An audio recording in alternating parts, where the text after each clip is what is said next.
ओम नमो भगवते वासुदेवाय। स्वागत है आप सभी का हमारे चैनल पर। आज के इस वीडियो में हम बात करने वाले हैं माघ मास के शुक्ल पक्ष की एकादशी का व्रत कब रखा जाएगा, किस नाम से ये एकादशी जानी जाती है, व्रत के पारण का समय क्या होगा, सभी के बारे में आज के इस वीडियो में हम जानने वाले हैं। तो वीडियो को अंत तक अवश्य देखिए और अगर वीडियो पसंद आता है तो लाइक करके औरों को भी शेयर करिए। तो चलिए शुरू करते हैं आज का वीडियो।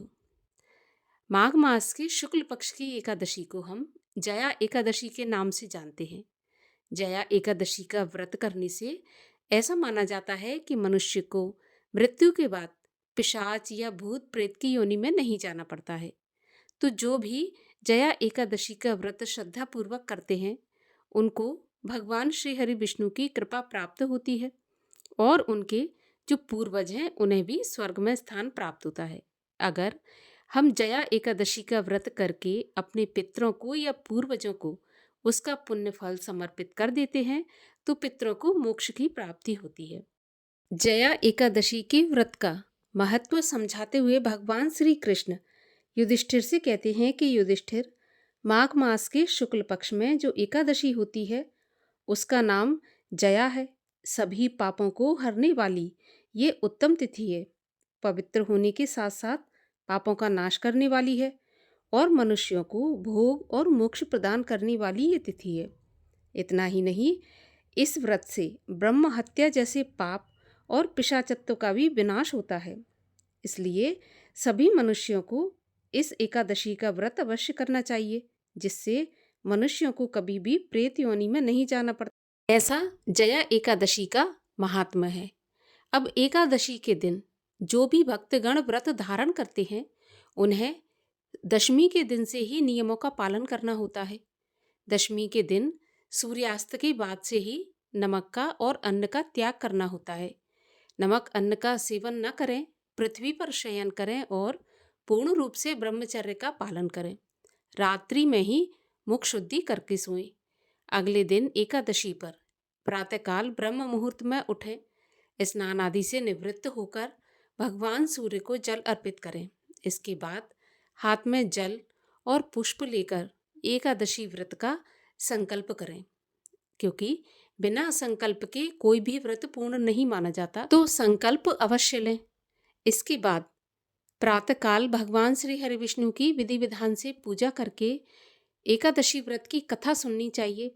आरती करके सारा दिन व्रत रखना चाहिए। अगर हो सके तो निराहार व्रत रखें, अगर नहीं रख सकते तो फलाहार से भी व्रत किया जा सकता है। एकादशी के दिन विशेष रूप से अन्न का सेवन नहीं करना चाहिए, क्योंकि ऐसा माना जाता है कि एकादशी के दिन अन्न में सभी प्रकार के पाप निवास करते हैं। इसके पीछे एक कथा आती है कि जब सभी पाप एकादशी के दिन घबराकर ब्रह्मा जी के पास पहुंचे और उनसे गुहार लगाने लगे कि एकादशी हम सबका विनाश करने वाली, तब अन्न में एकादशी के दिन सभी पापों को स्थान दिया गया।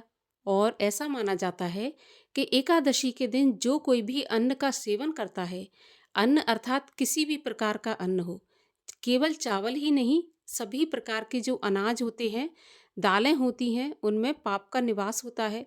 तो जो कोई भी इनका सेवन करता है तो स्वतः ही पाप का भागीदार हो जाता है। तो जहाँ तक हो सके, अगर व्रत नहीं भी कर सकते तो भी एकादशी का जो पूरा दिन है फलाहार से ही बिताना चाहिए।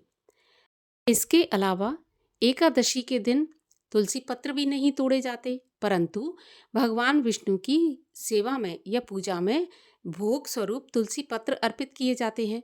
तो तुलसी पत्र पहले से तोड़ के रखें। आप चाहें तो 2-4 दिन पहले तोड़ के रख सकते हैं, क्योंकि तुलसी पत्र बासी नहीं माना जाता। तो पहले तोड़ के रखें और एकादशी अब तीसरे दिन द्वादशी पर पारण किया जाता है। तो जो शुभ मुहूर्त पारण का बताया जाता है उसी समय एकादशी के व्रत का पारण करना चाहिए, क्योंकि अगर पारण शुभ मुहूर्त में नहीं किया जाता तो भी एकादशी का व्रत पूर्ण फलदायी नहीं होता है। तो जो समय बताया जाता है उसी पे पारण करें। व्रत का पारण करने से पहले दान दक्षिणा अवश्य ब्राह्मण को या किसी मंदिर में दे देनी चाहिए, क्योंकि बिना दान दक्षिणा के व्रत पूर्ण नहीं माना जाता है तो दान दक्षिणा देकर ही अपने व्रत का पारण करें। व्रत के पारण के लिए आप तुलसी मिश्रित जल, गंगा जल, शुद्ध सात्विक भोजन, चावल, दूध, किसी भी चीज़ से आप व्रत खोल सकते हैं, लेकिन ध्यान रहे किसी भी तामसिक पदार्थ से व्रत का पारण ना करें। तो आइए अब आपको बताते हैं कि जया एकादशी का व्रत कब रखा जाएगा। तो देखिए, एकादशी तिथि का प्रारंभ हो जाएगा 28 जनवरी 2026 बुधवार के दिन शाम को 4:37 पर और एकादशी तिथि का समापन होगा 29 जनवरी गुरुवार को दोपहर में 1:55 पर। सनातन धर्म में उदया तिथि को मान्यता दी जाती है और एकादशी का व्रत सदा उदया तिथि का ही मान्य होता है। तो उदया तिथि में एकादशी हमें प्राप्त हो रही है 29 जनवरी गुरुवार को। इसी दिन जया एकादशी का व्रत रखा जाएगा और 29 जनवरी को राहु काल का समय होगा दोपहर में 1:30 से 3 बजे तक। और राहु काल के समय पर कोई भी पूजा पाठ, कोई भी नया काम या कोई भी पुण्य काम नहीं करना चाहिए, क्योंकि ये शुभ फलदायी नहीं होता है। जया एकादशी के व्रत के पारण का समय अर्थात व्रत खोलने का समय होगा 30 जनवरी शुक्रवार को और सही समय होगा सुबह 7:10 से 9:20 तक। इसी समय के बीच में आप अपने व्रत का पारण कर सकते हैं। और जब 3 दिन पूरे भक्ति भाव से श्रद्धा पूर्वक एकादशी के व्रत का पालन किया जाता है तो भगवान श्री हरि की कृपा अवश्य प्राप्त होती है और इस संसार में मनुष्य सभी प्रकार के सुख भोग कर अंत में विष्णु लोक की प्राप्ति करता है। तो ये थी जया एकादशी व्रत से जुड़ी जानकारी आपको कैसी लगी कमेंट बॉक्स में अवश्य बताइए और अगर पसंद आई हो तो वीडियो को लाइक करके औरों को भी शेयर कर दीजिए।